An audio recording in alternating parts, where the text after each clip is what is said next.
Isang mapagpalang araw na naman po mga kapatid at muli tayo mag-aaral ng salita ng Diyos. At ang salita ng Diyos natin pag-aaralan atin po itong kukunin sa Ebanghelyo ng ating Panginoon ayon kay San Mateo, Kabanata 14, talata 13 hanggang 21.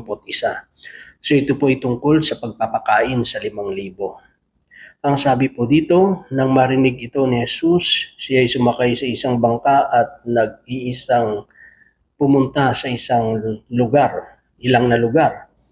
Nang mabalitaan naman iyon ng mga tao, sila'y lumabas ng bayan at lakad na sumunod sa kanya. Paglusad ni Jesus sa dalampasigan, nakita niya ang napakaraming taong yaon. Nabag siya sa kanila at pinagaling niya ang mga may sakit na dala nila. Nang dapit hapon na'y lumapit sa kanya mga alagad, sinabi nila, ilang ang pok na ito at malapit nang lumubog ang araw. Papuntahin na po ninyo ang sa mga nayon ang mga tao upang makabili ng kanilang makakain. Hindi na sila kailangang umalis pa, sabi ni Jesus. Kayo ang magbigay sa kanila ng makakain. Sumagot sila, 5 po ang tinapay at 2 ang isda natin. Dalhin ninyo rito, sabi niya. Pinaupo niya sa damuhan ang mga tao, kinuha niya ang 5 tinapay at 2 isda, tumingala sa langit at nagpasalamat sa Diyos. Pinapira-piraso niya ang mga tinapay at iniutos sa mga alagad na ipamigay iyon sa mga tao. Kumain silang lahat at nabusog.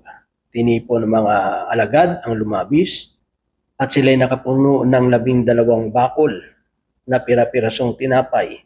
May 5,000 lalaki ang kumain bukod pa sa mga babae at mga bata. Mga kapatid, mga magulang, mga kaibigan, ito po ang mabuting balita ng ating Panginoon. Ang papuri, ang pagsamba ay para lamang po sa Kanya. So itong binasa natin, ito po itong tungkol sa pagpapakain ng 5,000. At alam naman natin, hindi madali ang magpakain ng 5,000. Sa tanang buhay ko, hindi ko pa ito naranasan. No? At siguro baka yung iba rin sa atin, hindi pa rin nararanasan yung magpakain ng 5,000 at naniniwala ako wala kayong plano. No, kasi hindi bas-bas mo pakain ng 5,000. Diba? So dito makikita natin kasi itong binasa natin, ito ay nanabalitaan ng ating Panginoong Hesus, no, na yung pagkamatay ni Juan Bautista. Nang marinig niya ito, yung nga, sabi nga, sumakay siya dun sa bangka at pumunta sa ilang na lugar. Pero siyempre, yung mga tao talagang nandun yung kanilang kasabikan, nang nalaman nila na si Jesus ay sumakay sa bangka, talagang sinundan nila, no? Sa pamamagitan ng paglalakad. Kasi makikita natin, ng time na ito, siyempre, talagang sikat yung ating Panginoon at alam nila na nagpapagaling, nagpapalaya sa masamang espiritu at talagang sinasamahan siya ng Diyos, gumagawa ng mga himala ang ating Panginoon at talagang marami sila natututunan sa mga pangangaral ng ating Panginoon. At dahil doon talaga yung desire nila. Kasi siyempre, nung time na ito, parang yung hayo namin dati sa Iloilo, yung mga nasa bundok kami, dahil wala pang kuryente dati, ay talagang yung plaza, yung chapel, tagang puno-puno ng mga tao. Kasi wala silang libangan eh. Kasi matapos silang maghapunan, wala na, di ba? So, minsan pupunta lang dyan sa plaza, nakikinig, talagang punong-puno yung chapel, kaya yung plaza. Pero nagkaroon na ng kuryente, nagkaroon na ng mga TV, libangan yung mga tao, unti-unti nang kumunti rin. No? Kasi naagaw na yung kanilang atensyon. Marami ng mga sinusubaybayan ng mga telenovela o kaya mga drama. Kasi yung gawain dati, mostly mga 7 to 9. Kasi yung mga nasa mga bundok minsan, mga 6 pa lang niya, kumakain na yan. So dahil meron ng kuryente, marami na silang libangan. No? Pero ang ating Panginoong Hesus dito, talagang kasi maraming tao ang gusto talagang gumaling at maraming hinihingi sa ating Panginoon, kaya sila lumalapit. No? Iba-iba kasi yung motibo ng tao bakit lumalapit sa Diyos. At sabi doon, dapit hapon na, malapit na lumapit sa kanyang mga alagad at pinapupunta na yung mga tao sa mga bayan-bayan at bumili na ng kanilang mga pagkain. Pero sabi ni Lord, hindi nyo na kailangan silang paalisin. Kayo ang magbibigay. So dito pinapakita yung responsibilidad ng mga alagad sa mga taong ito. Hindi natin pwedeng iiwas yung sarili natin sa mga sitwasyon ng mga tao ito. Kasi bakit? Kasi pumunta sila dyan para sa Panginoon, para makinig ng salita ng Diyos. Nandyan sila para sa Panginoon, di ba? Tapos, basta-basta mo lang papauwiin, di ba? Na alam mo may pangangailangan na parang iiwas mo yung sarili mo, no, sa problema. Kasi siyempre kung titingnan natin, kay Lord hindi problema ito kasi siya ang Diyos ng himala eh. 'Di ba? Kung maniniwala ka, may milagro mangyayari, no? Kasi walang bagay na imposible sa Diyos. Pero sa mga alagad, siyempre titignan nila, 5,000 to. Siguro ninenervyos na sila, 'di ba?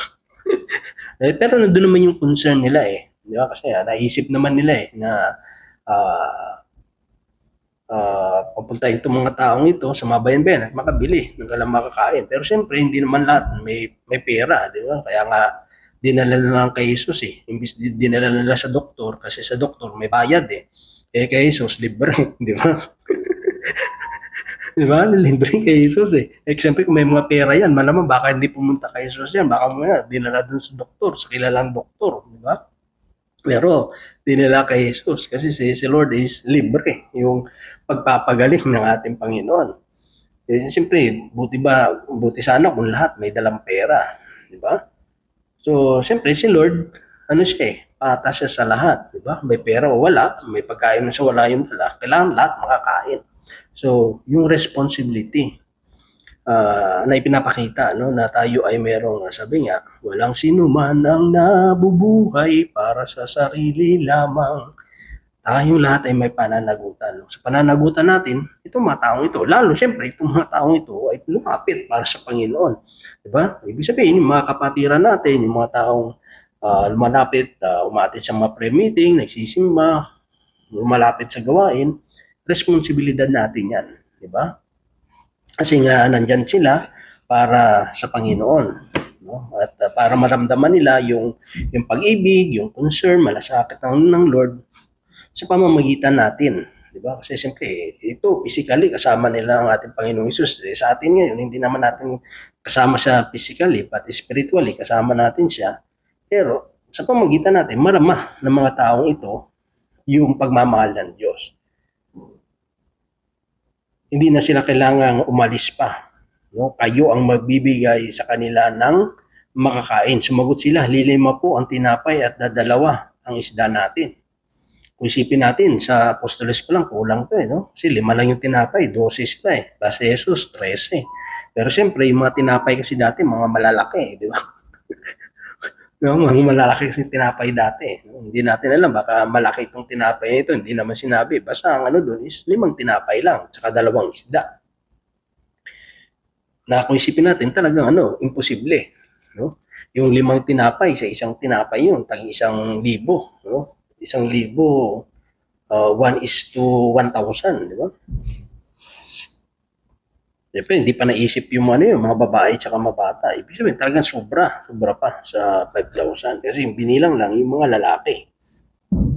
Kasi titingnan natin dito, talagang kukunti lang. Pero sabi nga,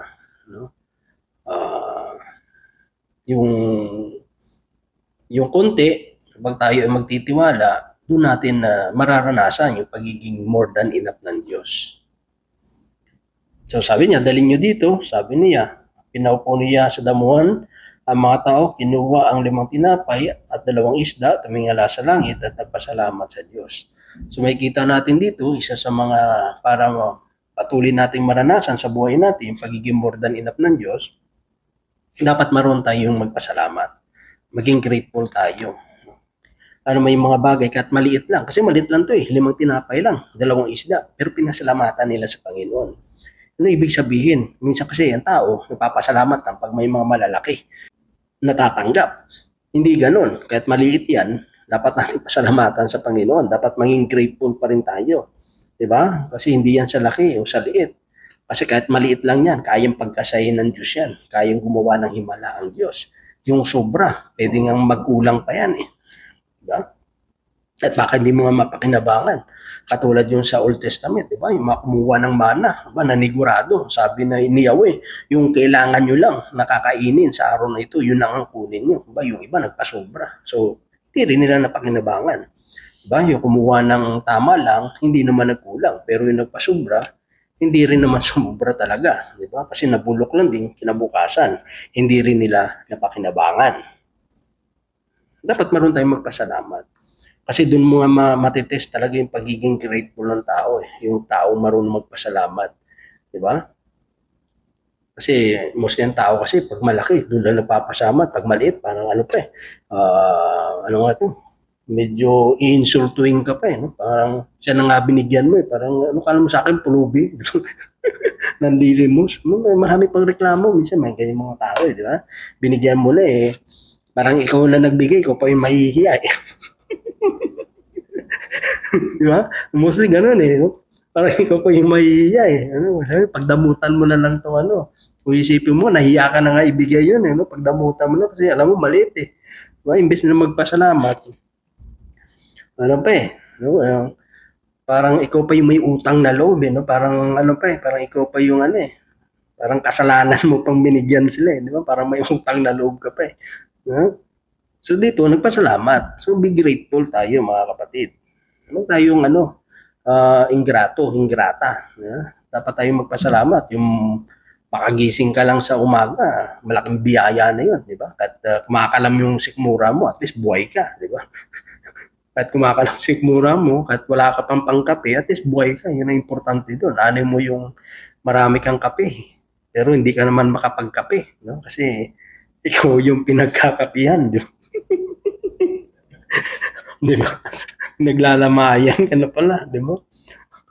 Dalhin ninyo yung rito. Sabi doon, no? Pinagpira-piraso niya ang tinapay at inuutos sa mga alagad na ipinamigay iyon sa mga tao. So yung distribution, di ba? Ang pagbibigay. Ibig sabihin, may instruction na binigay ng Panginoon sa mga alagad. No? Ipamahagi nyo, ipamigay nyo. So ano man yung meron kayo, ipabahagi nyo, ipamigay nyo. Kung gusto nating maranasan yung pagiging more than enough ng Diyos. Kasi dabor natin hinahawakan yung meron tayo sa kamay natin, hindi natin matatanggap yung mga inilaan ng Diyos na gusto palang ibigay sa atin. Kaso ayaw natin bitawan yung mga hinahawakan natin. Diba? Paano natin matatanggap yung inilaan ng Diyos na mas malaki pa sa hinahawakan mo? Diba? May instruction eh. Kaya napakalaga yung pagsunod talaga sa Panginoon. Doon natin mararanasan talaga na ang Diyos hindi nagpapabaya sa buhay natin, na hindi tayo magkukulang. Kung tayo marunong sumunod sa Panginoon. Nagkakaroon lang naman tayo ng problema kapag natuto na tayo magpasaway. Di ba? Kapag tumatagal na sa gawain, malaki ng ulo, nagkakasungay na. Di ba? Dapat nga, nang nawala tayo sa Panginoon, di ba? Malaki sungay, kaya nga binabawasan eh. Pero baliktad eh, di ba? Kung kailan nakaka-Lord ka, doon ka tinubuan ng sungay. Di ba? Hindi ganun. No? Kailangan marunong tayong sumunod. Pag marunong tayong sumunod, wala tayong magiging problema. Di ba? So, doon eh, pag pasalamat si Lord, sinunod ng mga alagad yung instruction na ipamahagi, ipamigay. Hindi sila yung parang naging nagdamot pa. Ba't ko pamimigay ito? Oo nga, di pa nakakain eh. Di ba? Pero mahalaga doon, ibigay mo.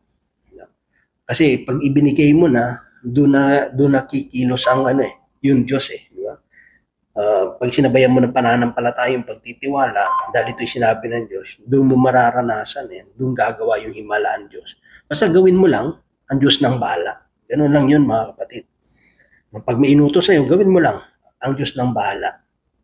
Diba? Pag sabi nila, mag-preach ka dyan, o pag tayo mo, preach ka, si Lord nang bahala. Basta importante doon, gawin natin kung ano yung pinagagawa sa atin ng Diyos.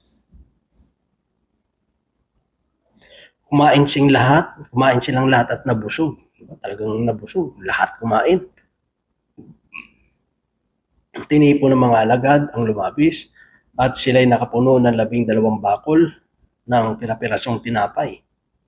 May 5,000 lalaki ang kumain bukod pa sa mga babae at mga bata. Diba? So, tinipon nila. So, sa mga blessing na dumarating sa buhay natin, kung gusto natin patuloy maranasan yung pagiging provider, more than enough na Diyos sa buhay natin, dapat marunong din tayong mag-ipon. Diba? Ng mga pagkain, hindi tayo dapat nagsasayang. Diba? So, hindi nila sinayang. Inipon nila yung lahat ng lumabis, lahat ng sumobra, inipon nila. Diba? Huwag tayo yung ubus-ubus biyaya, isang linggong tulala. Diba? Yung nagkapera ka, hindi mo na inisip yung bukas. Inisip mo na lang ngayon. Diba? Yung ubus-ubus ang biyaya, isang linggo kang tulala. Ano, yung tawag doon na malayo ang tingin, wala namang tinatanaw. Ganun ang tao, pag wala ng pera, nakatulala na. Di ba? Diba? Ito talagang tinipon nila. Yung mga lumabis. Ibig sabihin, huwag nating sasayangin. Di ba? Huwag nating isipin na sa lahat ng na palagi nilang ubos-ubos, no? Huwag nating isipin na palagi nilang maramihan. Ina-allow din ng Lord minsan na magkaroon tayo ng shortage, no, ng kakulangan. Hindi naman ibig sabihin yun na hindi siya more than enough. Kundi ayaw lang ng Diyos na masyado tayong masanay. No? Baka mamaya wala na tayong tiwala sa Diyos. Yung paninginan natin, yung tiwala natin doon sa mga material na mga bagay na meron tayo. Sa mga possession na meron tayo at wala na sa Diyos.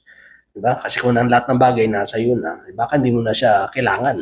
Kaya nga sabi ni Solomon, huwag mo akong papagyamanin ng sobra kasi baka makalimutan kita. Huwag mo naman ako masyadong yung pagpahirapin kasi baka mapintasan o malapastanganan ko yung pangalan. Diba? Yung sapat lang na pagkain o sapat na buhay lang. Yun ang hinihingi ni Solomon pero more than yung ibinigay sa kanya.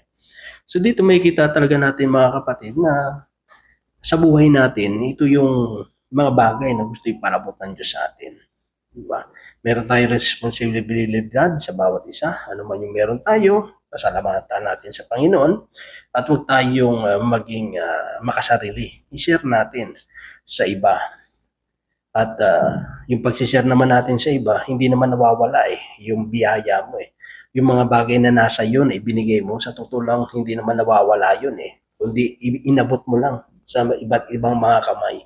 Na pagdating ng araw, yung mga kamay na yan na tinulungan mo, yan din yung gagamitin ng Diyos No? Hindi man sila lahat, no? Kasi siyempre may mga tao rin na hindi mo rin maaasahan talaga, di ba? Sa 10 tinulungan mo, hindi ka mag-expect na 10 rin babalik. Jesus nga 10 yung pinagaling, isa lang yung bumalik, di ba? Pero at least hindi nasasayang. Ang mga pinakano doon, huwag naman tayo tutulong o gagawa ng magandang bagay sa kapwa natin na yung may hinihingi tayong kapalit. Huwag naman gano'n, di ba? Huwag natin gagawin ay tutulungan ko to para pagdating ng araw tutulungan naman ako. Mali naman 'yon. Mali 'yon. No? Alam natin, no, na sa pagtatanim may aanihin tayo. Pero wag niyo nang ilalagay sa isip natin, di ba? Yung aanihin mo. Ang Diyos na yung bahala na nakakaalam kung ano yung nararapat para sa atin. So yun lang mga kapatid, ang Diyos patuloy magpala sa bawat isa sa atin. God bless po sa ating lahat.